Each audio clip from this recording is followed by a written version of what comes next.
Lone Rider here. I just wanted to do a sort of a first impressions of the Bradley 2 folder from Spyderco. This was designed in collaboration with Gail Bradley, a knife designer from Texas. And as the name implies, it's the second iteration of this blade.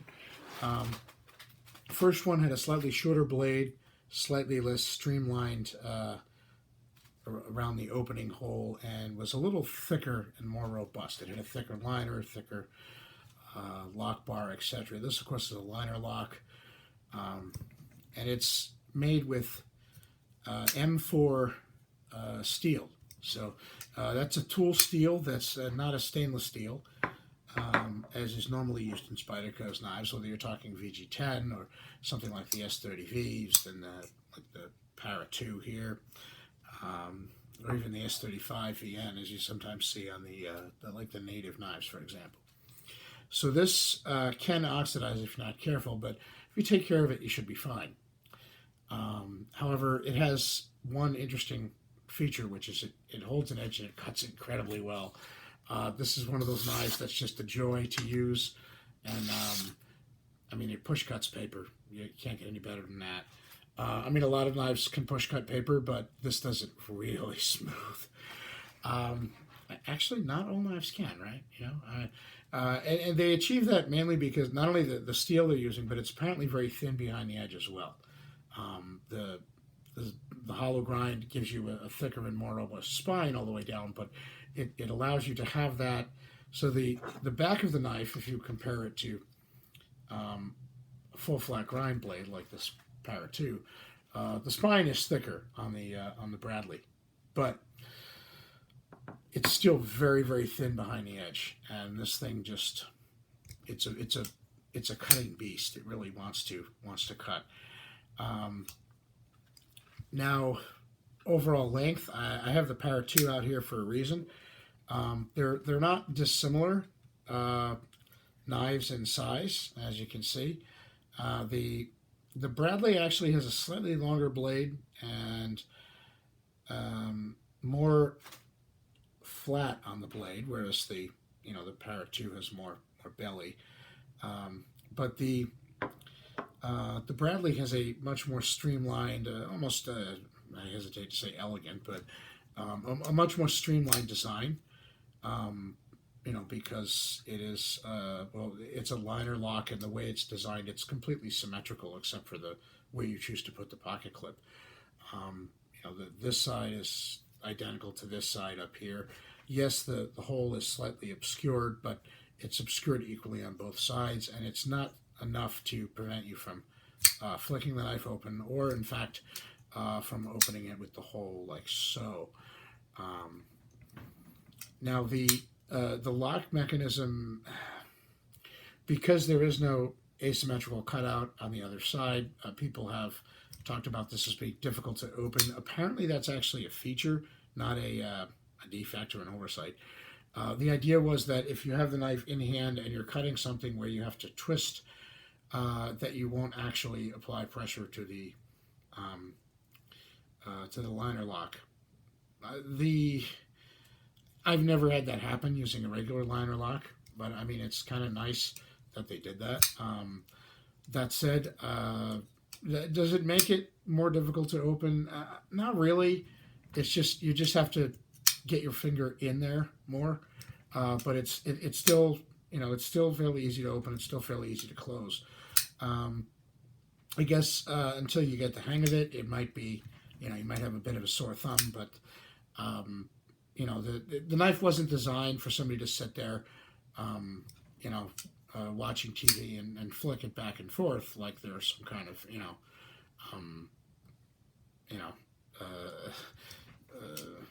cast extra from the Sharks and the Jets and West Side Story.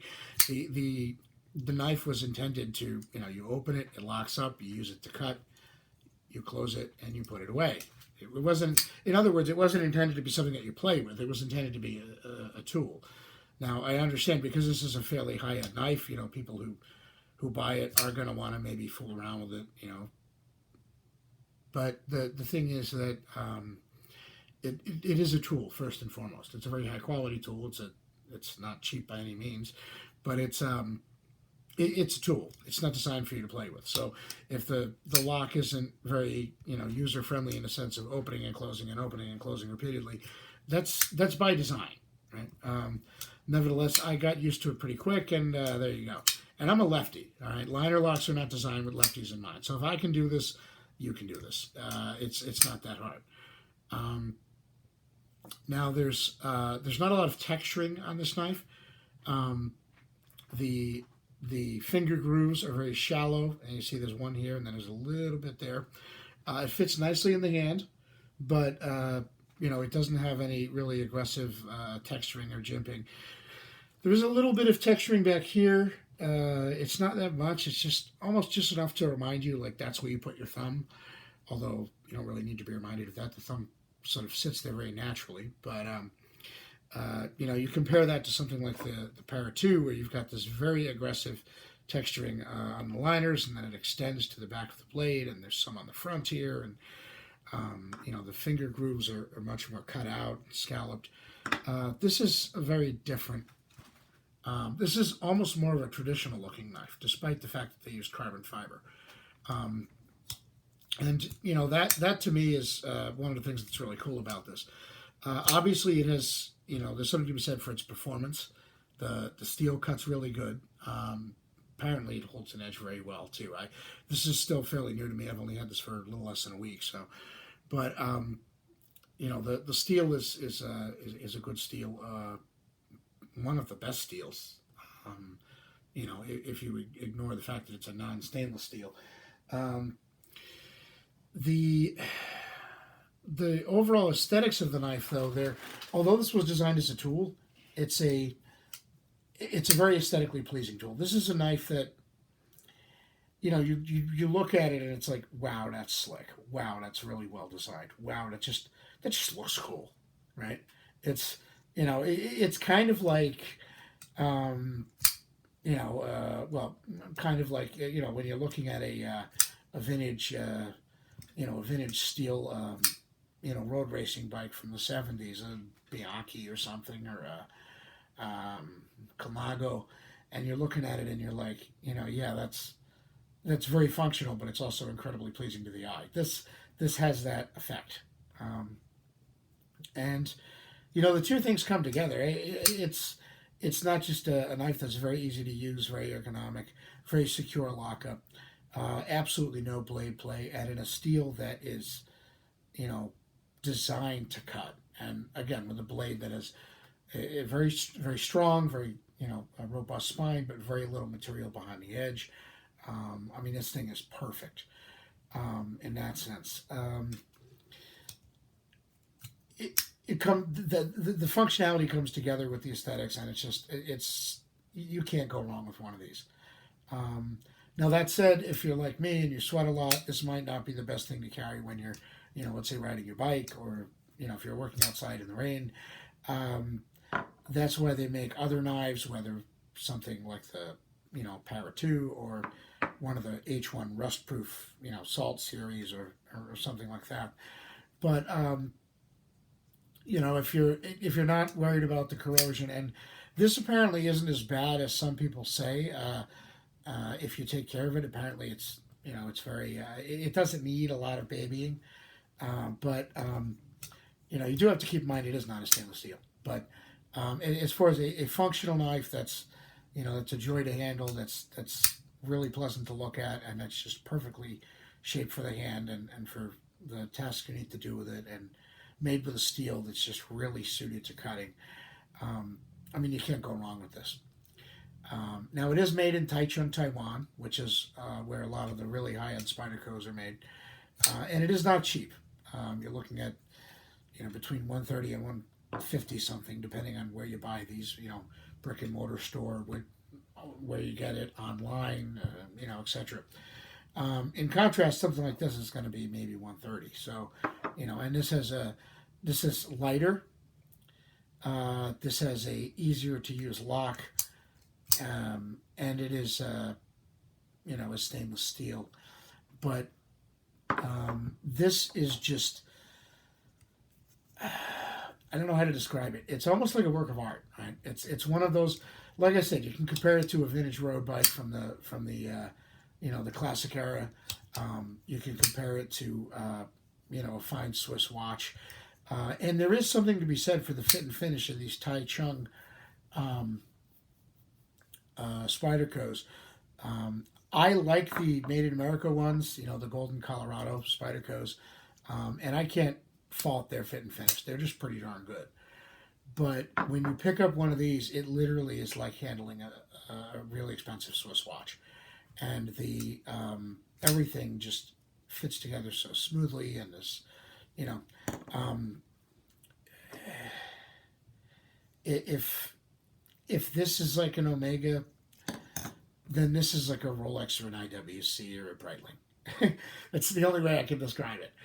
Um, and if you're an Omega fan, you're not going to like that analogy, but just saying. So, it's a working knife, but it's also a really nice knife to have, and if you're into that sort of thing, definitely something to consider. Um, One thing to note: the black Spyderco clips, the painted ones, are known for the paint wearing off, especially around the edges. This is actually covered with a slightly different coating, and these are known to be particularly resilient. So um, I think this would actually look classier with a silver clip, and since the clip on the Para 2 does not have a lanyard hole, since the lanyard is actually offset here, I've actually thought about switching and putting the silver clip from this on this, just for the hell of it. If you can imagine what that would look like. I haven't done so, but it's definitely something that's on my mind. But that said, although I think this would definitely look slicker with a silver clip, the fact is with the clip that comes on it is the finish is very durable, so you shouldn't worry about that wearing down like the plain painted ones do and looking like crap. Um, and then you have just little details that I think are really neat. The liners stand sort of proud of the scales. It just kind of gives a nice little accent to the aesthetics. It also helps it feel a little more rounded and chamfered in the hand than it is, because it gives you sort of a step up. And then little details, like if you look at the liner lock there, it's got some file work on it. It's as much decorative as to provide texture. And then the standoffs in the back, the spacers, are there's some file work on those. I mean, just a beautiful knife, and definitely something that I mean, if you aren't worried about rust, if you don't live in a really humid climate, and you just want one of the best designed knives ever, I would say go for this. Some people might say go for the Bradley 1. I don't have any experience with that. I've never handled it. I've seen pictures. Like I said, I personally find this more aesthetically pleasing. It's slimmer in this dimension, and slightly longer blade, so a little more utility there. But this is just one really really cool knife, and I would definitely encourage it. It's a lot of money for a pocket knife, but at least check it out. There's something to be said for having quality stuff, and this would, as long as you don't let it rust up, this should outlast most people who own it, right? Literally. This is, people have often talked about how, like the military or the paramilitary too, like this one here, how solid and well made they are, and there's no blade play. All of that's true, but it's 10 times more true on this. And don't get me wrong. I mean, I love knives like this. I've got this. I've got the Para 2. This here. I've got the Para 3. I've got the Spyderco Military, the big one with the liner lock. I've got all three of them because I love them. And actually, I'd like to get a second Para 2 because it would be nice to have one with the black handle, or maybe a sprint one with a different steel. What the hell? But the truth is that, this is solid. This is even more solid. So, you can't go wrong with it. The question is basically, are you going to be okay with a non-stainless steel? But if the answer to that is yes, then definitely go for it. Get yourself one. You will not regret it. Even if you have to splurge and end up eating, peanut butter sandwiches for a week waiting for your next paycheck, it is worth it, okay? Go on a bread and water diet if you have to. It is worth it. Live on ramen noodles. It is worth it. There is one defect with this knife that I will mention because other people have mentioned it and I've noticed it too. Where the grind starts, there's this relief, groove, choil, whatever you want to call it here. It doesn't go quite far enough, so there's a little bit of a bump there. That's actually common on pretty much all of these and on a lot of other Spydercos too, so it's not peculiar to this design. It is an imperfection, but that's literally the only imperfection in the entire knife.